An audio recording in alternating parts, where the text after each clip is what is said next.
నెల 15న విజయవాడలోని తుమ్మలపల్లి కళాక్షేత్రంలో ప్రతిష్టాత్మకంగా నిర్వహిస్తున్న జాతీయ బీసీ సంక్షేమ సంఘ జాతీయ మహాసభను విజయవంతం చేయాలని ఆ సంఘ జాతీయ అధ్యక్షుడు లాకా వెంగళరావు యాదవ్ పిలుపునిచ్చారు. నెల్లూరు నగరంలోని స్థానిక రాధే గెస్ట్ ఇన్ లో శుక్రవారం జాతీయ బీసీ సంక్షేమ సంఘ జిల్లా కమిటీ సమావేశాన్ని నిర్వహించారు. ఈ సందర్భంగా పలు నూతన కమిటీలను ఆయన ప్రకటించారు. బీసీ సంక్షేమ సంఘం రాష్ట్ర పెరుమల్ల పద్మజ యాదవ్ మాట్లాడుతూ చట్టసభల్లో బీసీ మహిళలకు రిజర్వేషన్ కల్పిస్తున్నామన్నారు. ఈ సమావేశంలో బీసీ సంఘ నేతల దేవరాల సుబ్రహ్మణ్యం, ఆవుల నరసింహం, గుంజి మనోహర్, బెల్లంకొండ సీనయ్య, నక్కల నాగరాజు, కటకం చైతన్య, వల్లెపు రజని తదితరులు పాల్గొన్నారు.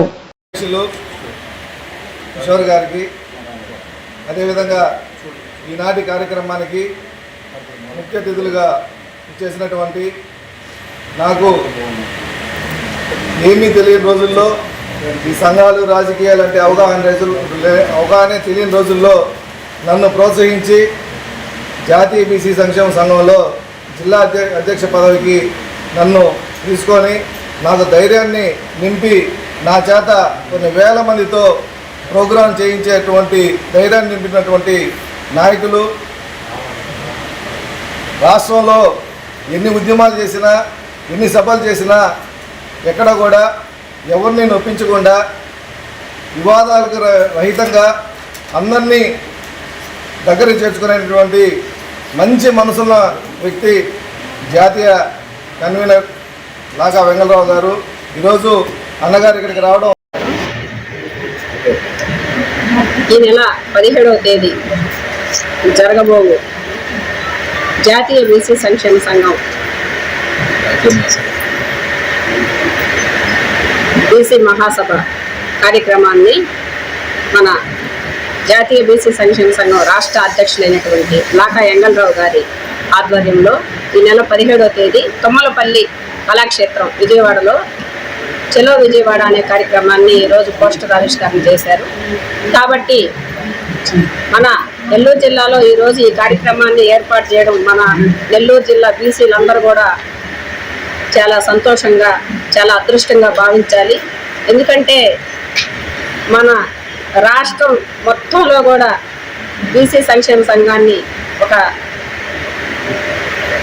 తాటి మీదకు తెచ్చినటువంటి గొప్ప మహోన్నతమైనటువంటి వ్యక్తి మన లాకా వెంగళరావు అన్న గారు. కాబట్టి ఆయన ఆధ్వర్యంలో మనందరం కూడా నడిచేదానికి సిద్ధంగా ఉన్నాము.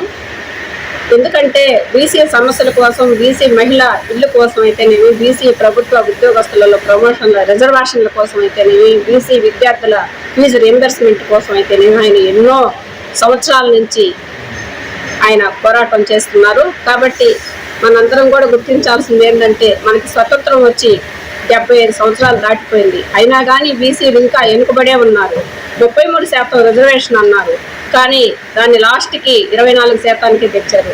కాబట్టి మన బీసీ లెక్కలు తేల్చాలి, బీసీ హక్కుల్ని మనకి ఇవ్వాలి, బీసీ మహిళలకి చట్టసభల్లో రిజర్వేషన్ కేటాయించాలి, ఫీజు రీయింబర్స్మెంట్ని ఏర్పాటు చేయాలి, చట్టసభల్లో ప్రభుత్వ ఉద్యోగస్తులకి రిజర్వేషన్ కేటాయించాలి. ఇవన్నీ కూడా మనం ప్రభుత్వాన్ని డిమాండ్ చేసి, అంతేకాకుండా ప్రధానమంత్రి మోడీ గారు బీసీ మంత్రి కాబట్టి బీసీలందరికీ ఆయన న్యాయం చేయాలని కోరుకుంటూ నేను సెలవు తీసుకుంటాను. డాక్టర్ లాకా వెంగళరావు యాదవ్ జాతీయ బీసీ సంక్షేమ సంఘం రాష్ట్ర అధ్యక్షుడిని, అట్లాగే నా పక్కన ఉన్నటువంటి వారు దేవరాల సుబ్రహ్మణ్యం గారు రాష్ట్ర బీసీ సంక్షేమ సంఘం ఉపాధ్యక్షులు, నా పక్కన ఉన్నటువంటి వారు ఆవుల నరసింహారావు గారు రాష్ట్ర కన్వీనరు, అట్లాగే జాతీయ ప్రధాన కార్యదర్శి తాళ్ళూరి రాము గారు, పక్కన జిల్లా అధ్యక్షులు కిషోర్ గారు, అట్లాగే మహిళా అధ్యక్షురాలు పద్మజ గారు, రజనీ గారు, మరో రాష్ట్ర కార్యదర్శి లక్ష్మి గారు, ఇంకా బీసీ సోదరులందరూ కూడా పాల్గొనడం జరిగింది. భారతదేశానికి స్వాతంత్రం వచ్చి 77 సంవత్సరాలు గడుస్తున్నప్పటికీ కూడా ఈ దేశంలో సుమారుగా 4-5 దశాబ్దాలుగా స్వాతంత్రం వచ్చిన నాటి నుంచి కూడా అనేక మంది పెద్దలు బీసీలకు చట్టసభల్లో 50% రిజర్వేషన్లు కావాలని, మరి స్వాతంత్రం వచ్చిన దగ్గర నుంచి కూడా ఎన్నో పోరాటాలు చేస్తున్నప్పటికీ కూడా చివరగా తుది దశకి అది వచ్చిందని చెప్పేసి మేము భావిస్తున్నాం. మరి చట్టసభల్లో రిజర్వేషన్లు 50% అమలు చేయాలని చెప్పేసి, అలాగే ఈరోజు మహిళలు కూడా పురుషులతో సమానంగా ఈరోజు అన్ని రంగాల్లో కూడా మరి ముందుకు వస్తున్న సందర్భంలో బీసీ మహిళలకి సపోర్టా పెట్టాలని చెప్పేసి కూడా గతంలో మన్మోహన్ సింగ్ గారి ప్రభుత్వంలో మహిళా బిల్లు ప్రవేశపెట్టినప్పుడు ఆనాడు ములాయం సింగ్ యాదవ్, లాలూ ప్రసాద్ యాదవ్, అలాగే దేవీలాల్ కానివ్వండి, ఇటువంటి బీసీ నాయకులందరూ కూడా మీరు బీసీ మహిళలకి సబ్ కోటా ఏర్పాటు చేసి మహిళా రిజర్వేషన్ పెట్టండి అని చెప్పేసి నాడు మరి దాన్ని వ్యతిరేకించి ఆ బీసీ కోటా పెట్టలేదు కనుక వ్యతిరేకించడం, అది ఆగిపోవడం జరిగింది. మరి నియామకాల్లో కూడా రిజర్వేషన్లు అమలు చేయాలని, అలాగే సంబంధించినటువంటి యువకులకి ఉద్యోగ అవకాశాలు ఎక్కడి నుంచి వస్తాయి కాబట్టి ప్రైవేటు రంగంలో వారికి కూడా రిజర్వేషన్లు అమలు చేయాలి. బీసీ మరి నిరుద్యోగులైనటువంటి బీసీ యువకులకు అందరూ కూడా ప్రైవేట్ రంగంలో కూడా రిజర్వేషన్లు అమలు చేయాలని చెప్పేసి ఈ నెల 17వ తారీఖున జాతీయ బీసీ సంక్షేమ సంఘం మహాసభ, జాతీయ మహాసభ విజయవాడ తుమ్మలపల్లి కళాక్షేత్రంలో నిర్వహిస్తున్నాం. నుండి కూడా దేశ స్థాయి వరకు కూడా కులాల కూటమి, బీసీ కులాల కూటమిని ఏర్పాటు చేసి వీళ్ళందరినీ ఐకమత్యం చేసి ప్రయత్నం చేస్తుంది. అందులో భాగంగానే విజయవాడలో మొట్టమొదటి సభ, ఈ కూటమి సభ కూడా 17వ తారీఖున నిర్వహిస్తున్నాం. కార్యక్రమాన్ని జయప్రదం చేయాలని కోరుతాం.